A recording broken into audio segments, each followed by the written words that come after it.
Hello दोस्तों, पाकिस्तान पर आक्रमण की आखिरी 24 घंटे शुरुआत हो चुकी है और ऐसा मैं नहीं, पाकिस्तान के जो संचार मिनिस्टर है वो कह रहे हैं। उन्होंने मीटिंग की 2:30 बजे सुबह और उन्होंने बताया कि पाकिस्तान पर अटैक करने वाला है भारत। साथ ही साथ पाकिस्तान ने अपने जो F-16 की फाइटर फ्लीट है, जिसमें एक्चुअली कहने को तो उनके पास 4 फ्लीट्स हैं उसकी या 4 स्क्वाड्रंस हैं, लेकिन लड़ने की हालत में सिर्फ 22 से 26 फाइटर प्लेन्स ही हैं। इसको उन्होंने सरगोदा जो उनका एयरबेस था वहां से हटा के पीछे भेज दिया ग्वालियर के अंदर। ऐसा क्यों किया? इसके पीछे कुछ कारण है। पहला कारण तो यह है कि उनको डर है कि जो भारत ने अपनी S-400 missile defence system active किया है बिल्कुल जम्मू कश्मीर के बॉर्डर पर, वहां से सरगोदा की जो दूरी है वो मात्र 300 किलोमीटर है और जो S-400 की रेंज है हिट करने की वो है 400 किलोमीटर। तो ऐसा ना हो कि फाइटर प्लेन ने उड़ना शुरू किया और S-400 ने हिट कर दिया, क्योंकि F-16 ही पाकिस्तान का अब तक जो है वो टॉप मोस्ट फाइटर प्लेन है। इसके बाद वो ले जरूर रहे हैं, J-10 ले रहे हैं वो चाइना से, JF-17 ले चुके हैं, उसको आगे कर दिया उन्होंने लड़ने के लिए और ये पीछे भेज दिए।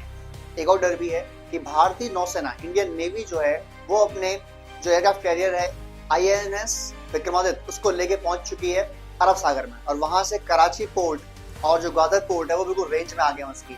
और इंडियन नेवी के पास भी MiG-29 फाइटर प्लेन है। यानी ऐसा ना हो कि वो यहाँ लड़ते रहे और वहां उनका कराची पोर्ट जला दिया, ग्वादर पोर्ट जला दिया, इंडियन नेवी ने उड़ा दिया, तो वहां भी सेफ्टी चाहिए उनको। तीसरी दिक्कत एक और है, अब सुनने में आया है कि पाकिस्तान ने अपने आधे फाइटर प्लेन ग्राउंडेड कर दिए। ऐसा क्यों कर रहा है? क्योंकि उनके पास तेल ही नहीं है। अगर वो उड़ाते रहेंगे इस तरीके से, क्योंकि 8 दिन हो चुके हैं ऑलरेडी, 8-9 दिन है इंडिया के अटैक के वेट में, वो परेशान बेचारे वेट में। इंडिया ने इतना माहौल गर्म कर दिया कि कुछ तो उनके जो मंत्री हैं वो रोज आते हैं सुबह शाम न्यूक्लियर बॉम्ब बोलते रहते हैं।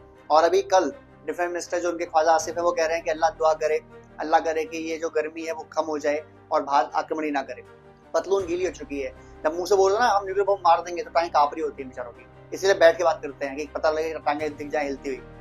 ये पॉसिबिलिटी है और भारत जो पाकिस्तान हमला करने वाला है निर्णायक मुकाबला होगा। कल प्रधानमंत्री मोदी ने 7 मीटिंग करी है, 9 घंटे मीटिंग चली है, जिसमें CCS, CCAP, सेना के साथ अलग, CDS के साथ अलग, NI के साथ अलग, बहुत मीटिंग करी उन्होंने और सिर्फ एक ही तरीका है और वो सब नोट कर रहे थे। अगर आपने मीटिंग देखी हो तो उसमें वायुसेना प्रमुख, नेवी प्रमुख और इंडियन आर्मी के प्रमुख, ये तीनों नोट कर रहे थे। वो बता रहे थे इसका मतलब तीनों सेनाओं की जो कमांड होगी, जो हिट होगी वो एक साथ होगी और इतनी जबरदस्त हिट होगी कि पाकिस्तान को सोचने का मौका नहीं मिलेगा।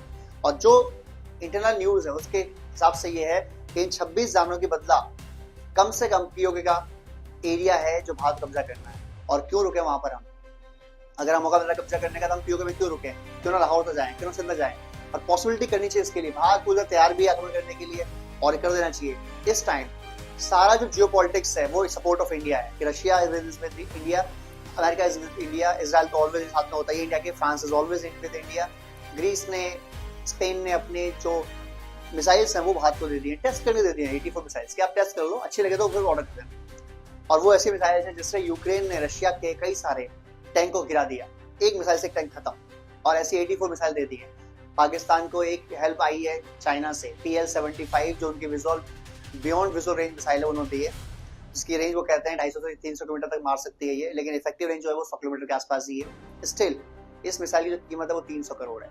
क्या पाकिस्तान 300 करोड़ की मिसाइल हिट कर सकता है? क्योंकि जो अटैक क्षमता होती है 75 मिसाइल फिलहाल आई है, अटैक में होता है माना जाता है कि अगर 10 मिसाइल हिट की तो 1 लगेगी, 9 नहीं लगेंगी। तो क्या 7 मिसाइल हिट करके पाकिस्तान और मंगा सकता है? क्या पाकिस्तान अफोर्ड करता है ये वॉर? पाकिस्तान को पता है उनके पास ना डीजल है, ना पेट्रोल है, ना हथियार है। मैक्स टू मैक्स जो कैलकुलेशन की गई है, पाकिस्तान और इंडिया का हमला चलेगा, लड़ाई चलेगी, वो चलेगी 3 दिन से 7 दिन। उसके बाद पाकिस्तान के पास एमुनिशन खत्म। फिर उन्हें अगर कोई दया भावना नहीं थी चाइना ने या किसी और मुल्क ने, तो कहानी खत्म हो जाएगी। क्या ये लड़ाई कर पाएंगे पाकिस्तान वाले बिना सपोर्ट के चाइना के? इम्पॉसिबल। क्या लड़ाई कर पाएंगे बिना किसी और सपोर्ट के? इम्पॉसिबल। 2 ही देश सपोर्ट में दिख रहे हैं, एक चाइना और एक टर्की है। लेकिन क्या टर्की मिसाइल देगा, हथियार देगा बिना पैसे के? आंसर है नहीं, क्योंकि कोई भी मुल्क तबाह नहीं होना चाहता और बदले में इंडिया से फिर लड़ाई भी करनी पड़ेगी। चाइना से कर रहा है कि उनको इंडिया को डोमिनेट करना है, वो चाहते हैं कि इंडिया डोमिनेट हो, वो चाहते हैं कि इंडिया को इकोनॉमी को रोका जाए, क्योंकि जितनी चाइनीज कंपनी निकल रही है चाइना से बाहर बिकॉज ऑफ अमेरिका के दबाव से, जो वो यहाँ इंडिया आ रही है या वियतनाम जा रही है, तो वो कहते हैं कि इंडिया में लड़ाई होगी तो ये वहाँ जाना रुक जाएगा थोड़ा सा। ये सब चीज चल रही है और मुझे लगता है कि अगले 2 दिन यानी 24 to 48 hours is very tough for Pakistan. किसी भी दिन होता है, सुबह उठे सो गए और मालूम पड़े कि भारत ने पाकिस्तान का POK कब्जा में ले लिया और शाम को 2 गुजराती भाई आए, बोल रहे कि भाई और बहनों, आप पीओके जो है भारत का हिस्सा है और आप चाहें तो ट्रेवल कर सकते हैं, कोई दिक्कत नहीं। वीडियो अच्छा लगा हो शेयर कीजिए, कमेंट कीजिए, सब्सक्राइब कीजिए। जय हिंद, जय भारत।